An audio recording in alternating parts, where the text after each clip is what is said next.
Good morning and welcome to the Saxo Bank Morning Call. It is Thursday, January 3rd, effectively the second trading day of this new year, and we're already in hot water with global markets once again. A big yen flash crash overnight. We'll talk about that later. First, though, the proximate cause attributed to triggering this big move overnight was the Apple sales forecast warning. Peter, how big is this warning relative to what we've seen before, and how big a surprise is this? I think it's a major surprise. It's a 10% guidance cut on the revenue forecast for this quarter, and it comes only 1.5 months after the previous earnings release. So definitely something odd happened. They contributed to China. So we can only at this point speculate what happened in the Chinese market, but definitely they were taken off guard at Apple. And Tim Cook, the CEO, tried to convene in a memo to the employees of the company that they will see record revenue in their services and MacBook sales, but it's the iPhone business, and I think it's a very clear warning signal. Still too big a percentage of their revenues to ignore the fact that the sales forecast came down so much. Yeah, we're looking at 8 billion less revenue, and it also comes. Tesla also disappointed with their numbers yesterday, so we're clearly getting a lot of disappointments, and that's ahead of what I think will be an extremely crucial earnings season that starts in a couple of weeks' time. Exactly. So you have a chart here of the Apple stock. I mean, we've already come tremendously lower from 225 plus to 150, as low as 150 and below. What is your perspective on where clearly some bad news recently priced in? Is this on top of what is the momentum is already telling us about this stock? Yeah. We cannot ignore the fact that the stock has become very cheap. The red line here is 146, so that was exactly where it closed in the aftermarket trading, so down 7.5%. The blue dotted line here is where it's actually the actual close. I would not be surprised that if we get increased negative momentum in the session here in Europe, we could actually open lower than this red line, and that would take the lows out from 2017, and then we are in uncharted territory. But having said that, I know you and I had discussed that, John. They have a very profitable software business, and that's generating very high margins and cash flow. So I think there's still a buy case for Apple. I think right now we're just seeing some of the short sellers probably still pounding, and then one time they will take profit. And I think there will be a buying opportunity in Apple, but stay on your toes. It could be a buying the dip trap at this point in time. Right.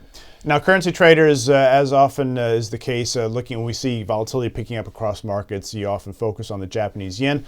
We remarked last year when we had this big, it wasn't a flash crash, but we had this huge, of course, expansion in market volatility in the equity market and a big downdraft, obviously, in equities. And we remarked on the lack of volatility in currency markets, so much less contagion than we've seen historically into markets. But suddenly, this changed at the tail end of last year, and of course, this changed very much so overnight with huge moves in the Japanese yen. The proximate cause was the Apple story. However, the big technical trigger here was the fact that many yen crosses had been heading to new lows below the previous range. The market very much, and speculators, whether in Japan or elsewhere, short positioning there in the Japanese yen, and then when you get this sort of snowballing effect of the levels being triggered, stop orders, margin calls because the move was so large. And we see here in dollar yen how large that move got indeed overnight with, we were trading 109, around 109 yesterday, overnight dropping all the way below 105, and most of it happening within about 5 minutes of trading. There was one very large minute of the gap drop there, and then we traded for a few minutes down into that 105 and even below territory. The drivers here, again, positioning, also thin liquidity across markets in general. We've talked about that as well. And then specifically, we have a big holiday in Japan this time of year, 4-day holiday. I believe they're opened for the Friday session before the weekend. So it'll be interesting to see how the Japanese officials especially cope with the situation. And I think when we see a move of this size, we're going to see certainly some hypervigilance from officials. I suspect in volatility terms, we've already seen the peak of this move, even if we haven't necessarily seen the lows for these yen crosses. And could this be leading to what our chief investment officer Sten Jakobsson has called a policy panic move? If we get more of these liquidity events, the panic becomes contagious across markets. Now we're finally seeing it into currencies, and we get global authorities once again leaning back into intervention mode, and that'll be interesting to see. The big downdraft has been caused by Powell apparently not wanting to blink just yet. in terms of the Fed guidance, QT, etc. But another couple of moves like this, I think the tune is going to change from officialdom worldwide. And then also for perspective on Aussie yen, I have a chart here. This is actually a monthly chart going all the way back to before the global financial crisis. We see this 72.50 area has been sort of the range low since then for the better part of 10 years. In other words, I think if we're continuing below that 72.50 area again, it would be coinciding with a funk across global markets. Peter, on the equities in general, there's a big 1% move overnight in the S&P futures. We actually had a pretty decent session into the close yesterday. Yeah, that's true. After a weak start to the day. Are we, and then we came back again. We came back again. And so, what's the energy here? You think is this Apple news specifically enough to spook the broader market again?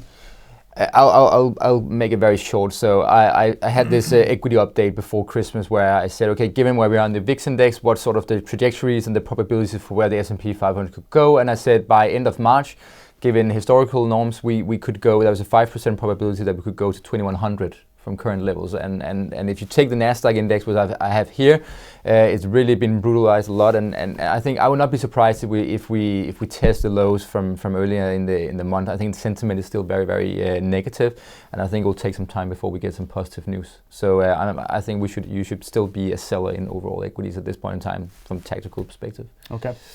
And Ole, on oil, we had another very volatile session yesterday. Multiple dollars when we're talking about Brent crude and West Texas Intermediate. Some big news though on the supply front. Yeah, again yesterday we had a monthly survey coming out from Bloomberg late in the day, and if you look at the table here, you can basically see that they downgraded OPEC's production last month by more than 500,000 barrels. So basically, OPEC starts to blink ahead of the production cut agreement, which has kicked in here in January.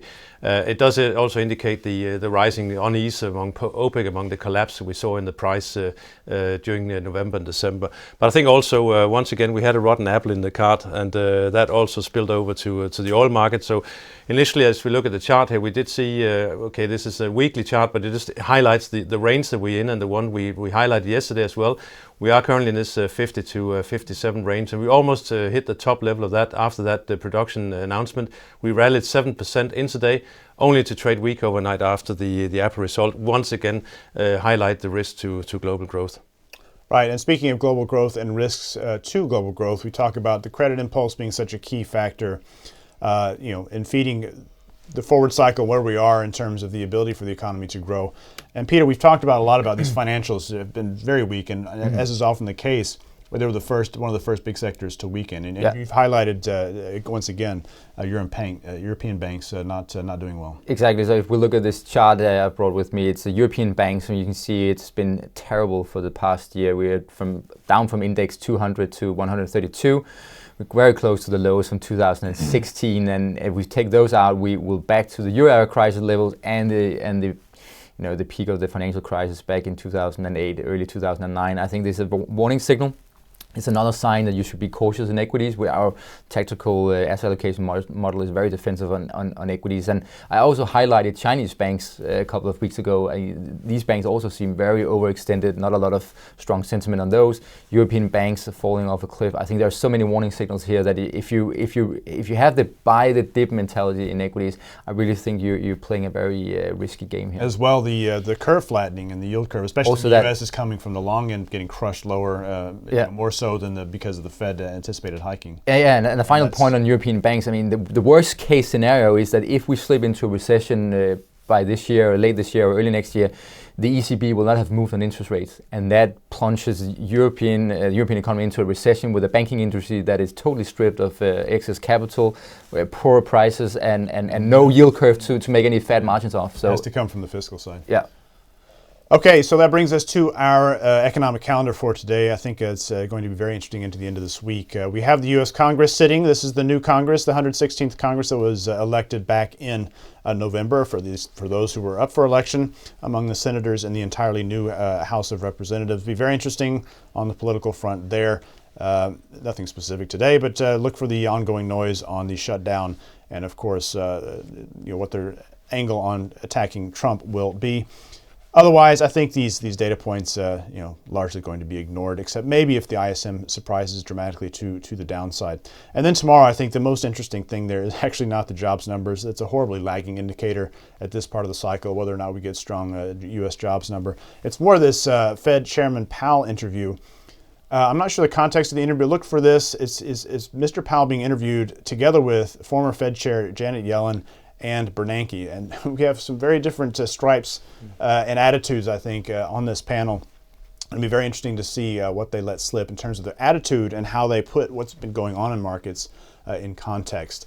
And I think that could be something the market reacts to going into next week, which will be the first effective real full week for the trading year. That's it for today. We'll be back tomorrow with the Saxo Bank Morning Call.